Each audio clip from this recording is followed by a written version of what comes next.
बिस्मिल्लाहिर्रहमानिर्रहीम जी। अस्सलाम वालेकुम। कैसे हैं आप सब? उम्मीद करती हूँ जी सब ठीक होंगे, खैरियत से होंगे जनाब। आज मैं आपके साथ जो है एक रेसिपी शेयर करने वाली हूँ जो बहुत देसी है, आपको बहुत पसंद आएगी। बहुत देर के बाद मैंने कुछ रिकॉर्ड किया, अब आप ही सोच रहे होंगे कितनी देर मैं कहाँ गायब थी। तो बस कुछ मसरूफियत ही ऐसी थी रमज़ान की वजह से कि मैं कुछ कर नहीं पा रही थी, और रोज़े में तो मेरी बिल्कुल भी हिम्मत नहीं हो रही थी कुछ रिकॉर्ड करने की। लेकिन आज मैं आपके साथ एक देसी रेसिपी शेयर करने वाली हूँ, आलू वड़ियाँ, ठीक है, जो बहुत देसी तरीके से जो है ये बनाई गई हैं, घर में तैयार हुई हैं। तो चलते हैं इंग्रेडिएंट्स की तरफ। तो यहाँ पे जनाब सबसे पहले मैंने जो है 2 अदद दरमियानी साइज़ की प्याज ली है, जिनको मैंने बहुत बारीक और बहुत मोटा नहीं काटा है। एक 2 छोटी साइज़ के टमाटर हैं जिनको थोड़ा मोटा काट लिया है। देसी लहसुन जो है उसका जो है वो मैंने थोड़ा सा लिया है, क्योंकि ये देसी है, ये तेज़ होता है।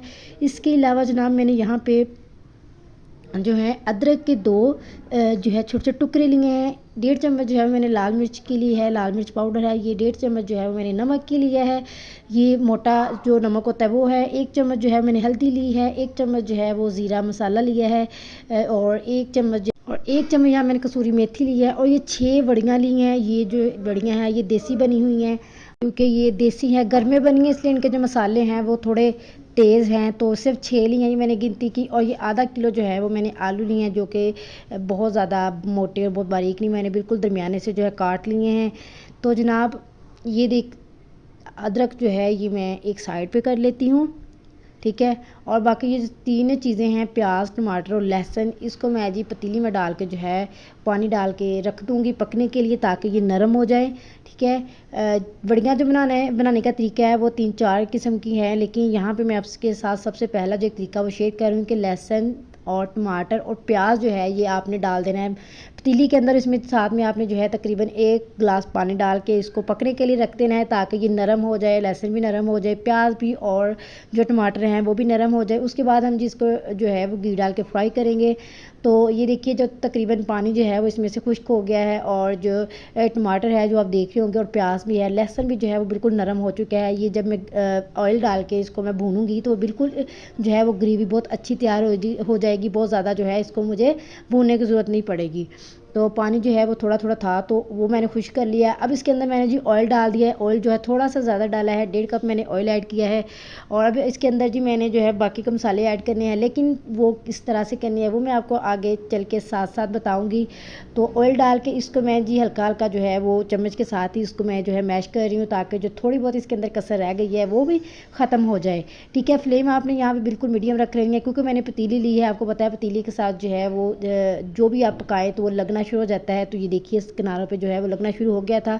अब जी इसके साथ मैंने जो है यहाँ पे सबसे पहले अदरक डाल लिया है। अदरक डाल के मैंने 1 मिनट ठीक फ्राई किया। उसके बाद ये सारे जो मसाले हैं, नमक, मिर्च और हल्दी और ज़ीरा जो है वो, और साथ में जो कसूरी मेथी है ये मैंने डाल के अच्छी तरह से इनकी भुनाई कर लेनी है। इस तरह से प्याज जो है उसको पहले से करने का मकसद ये है ताकि जो बहुत ज़्यादा भूनना ना पड़े, और ग्रेवी जो है वो अच्छी तैयार हो जाए, हर चीज़ जो है अच्छी तरह से मैश हो जाए। आपने देखा है कि ये ग्रेवी जो है बिल्कुल अच्छी तरह से अब तैयार हो चुकी है, बहुत ज़्यादा इसको मैंने भुना नहीं है, ठीक है। और जो थोड़ी बहुत इसके अंदर जो लहसुन के जवे थे वो जो नज़र आ रहे हैं, वो मैं इसी तरह इसको चम्मच जो है वो मारूंगी हल्का हल्का, साथ में इसको मैश करती जाऊंगी। और बस यही इसका तरीका है। जो सबसे पहला तरीका जो मैं आपके साथ वड़िया बनाने का शेयर कर रही हूँ वो यही है। ऑयल थोड़ा ज़्यादा डाल लेना है। अब इसकी अच्छी तरह से बुनाई हो चुकी है। अब जो मेन चीज़ इसके अंदर हमने डाली है वो आलू डालने के बाद हमने इसको तकरीबन 4 से 5 मिनट के लिए अच्छी तरह से फ्राई कर लेना है। मीडियम आंच रखनी है, क्योंकि ये पतीली है तो बहुत ज़्यादा जो है वो ग्रेवी साथ लगेगी किनारों के, इसलिए आपने मीडियम ऑयल पे जो है फ्लेम पे जो है इसको अच्छी तरह से इसकी भुनाई कर लेनी है। तो देख लीजिए कैसे बहुत अच्छा जो है वो कलर आ गया है, बहुत अच्छा जो ऑयल भी ऊपर आ चुका है, और बहुत अच्छी लुक आ रही है।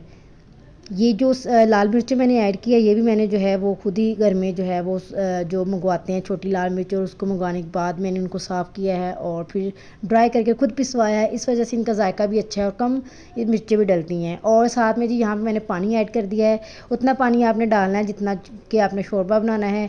और ये वड़ियाँ जो है ये बिल्कुल ऐसे बनेगी जैसे आप आलू कीमा खा रहे हैं। और जो वड़ियाँ थी देखिए उसका साइज़ जो मैं बिल्कुल छोटा छोटा कर लिया, उसमें चॉपर में पीस लिया है। और बिल्कुल आपने भी ऐसे ही कर लेना। अगर आप बिल्कुल साबुत वड़ियाँ डाल देंगे तो वो कच्ची रह जाएंगी और बिल्कुल भी अच्छी नहीं लगेंगी। तो ये देखिए एक बॉयल जो है वो आलूओं में आना शुरू हो गया था सालन में। तो अब जो इसके अंदर हमने जो है वो जो वड़ियाँ मैंने इसको छोटा छोटा किया था तो वो मैंने डाल देनी है। और डालने के बाद आपने एक मरतबा इसको मिक्स कर देना है। उसके बाद जी आपने इसको जो है मीडियम फ्लेम पे बिल्कुल जो है आंच करके और कवर करके इसको पकने के लिए रख देना है। और तकरीबन आपने 20 मिनट तक इसको कॉन्स्टेंटली पकने देना है, ठीक है। और 20 मिनट के बाद जैसे ही जो है मैंने ये इसका जो कवर रिमूव किया है तो इसके अंदर मैंने जो है वो गरम मसाला डाल दिया है। क्योंकि जो आलू हैं वो यहाँ पे जो है ना तकरीबन 80% जो है वो गल चुके होंगे, ये देख ले। तो 80% जो है वो गल चुके हैं। तो यहाँ पे जी मैंने जो है इस वजह से गरम मसाला ऐड किया है। और मज़ीद इनको 10 मिनट लगेंगे पकने के लिए। तो मैंने जो है जी यहाँ पे फ्लेम उतनी ही रखी है और इसको जो है ना अब डांप दिया है। और आलू जो है अच्छी तरह से पक चुके थे और ये बिल्कुल रेडी हो गया। अब जिसके ऊपर मैंने जो है वो धनिया के गार्निश कर दी है। फ्लेम मीडियम कर देनी है, दम वाली फ्लेम करके इसको मज़ीद जो है वो 2 से 3 मिनट के लिए आपने कवर करके रख देना है। अब जी सर्विंग बॉल में मैं निकाल लेती हूँ ताकि आपको फाइनल लुक नज़र आ सके।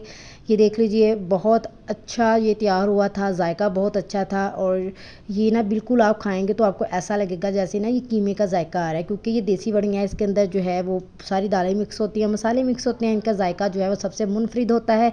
जनाब अगर आपको मेरी ये वीडियो अच्छी लगे इसको जी आपने लाइक करना है, शेयर करना है, चैनल को सब्सक्राइब करके बेल आइकन लाजम प्रेस कर लेना है ताकि आने वाली हर लेटेस्ट वीडियो की अपडेट जो है आपको मिलती रहे। इसके अलावा जनाब आपने इंस्टाग्राम पे भी मुझे फॉलो करना नहीं भूलना है। मुझे दीजिए इजाज़त, अगली वीडियो में फिर से मिलेंगे। अपना बहुत सारा ख्याल रखिएगा। अल्लाह हाफिज़।